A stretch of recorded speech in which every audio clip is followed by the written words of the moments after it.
पासून देवाची जी चिन्ह आहेत, राजचिन्ह आहेत, ती दाखवण्यात येतील.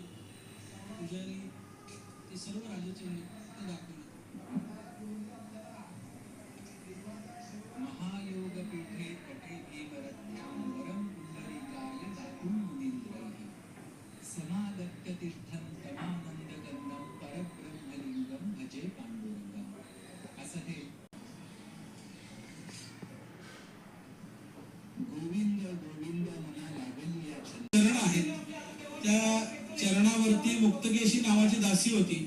तिचं गर्वहरण करण्यासाठी म्हणून तिथं मुक्तकेशी तीर्थ आहे. देवाने गोकुळात वापरलेली काठी आहे. कमरेला करदोडा आहे. देवाच्या डाव्या हातात शंख आहे. उजव्या हातात कमळ आहे. या बाजूला ब्रह्मदेवाचं नाभिक स्थान आहे. डाव्या बाजूला रुक्मिणीला बसायला दिलेली वामांगी रुक्माची जागा आहे. भृगु लांछन आहे. गळ्यामध्ये कौस्तुभमणी आहे. कानामध्ये मकराकार कुंडल आहे आणि डोक्यावरती शिवाकार टोपी आहे. हरिहरा नाही भेद, एका वेलांटीचा फरक आहे. शिव आणि हरी याच्यामध्ये कुठलाही फरक नाही.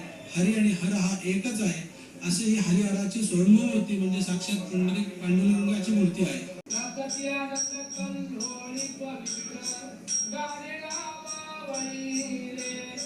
शिवाजी महाराजांनी तुकाराम महाराजांना नजराणा पाठवला आहे. आपण आपल्याला जाणतोच. आपण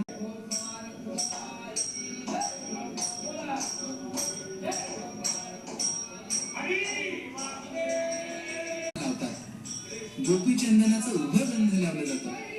या गोपीच्या विठ्ठलाला अत्यंत सुंदर असा हा पोशाख परिधान केला जातो आहे.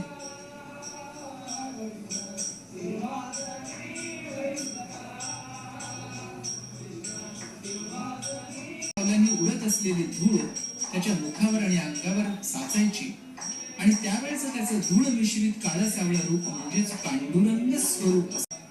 पांडुरंग हा निळ्या मेघासारखा आहे. म्हणूनच पांडुरंग अष्टकामध्ये त्याला नील मेघावभासम असं म्हटलं जातं. नील सावळा रंग हे भव्यतेचं आणि व्यापकतेचं दर्शन आहे. पांडुरंगाकडे पाहिल्यानंतर आपल्याला जगाचा रंग देखील फिका वाटतो.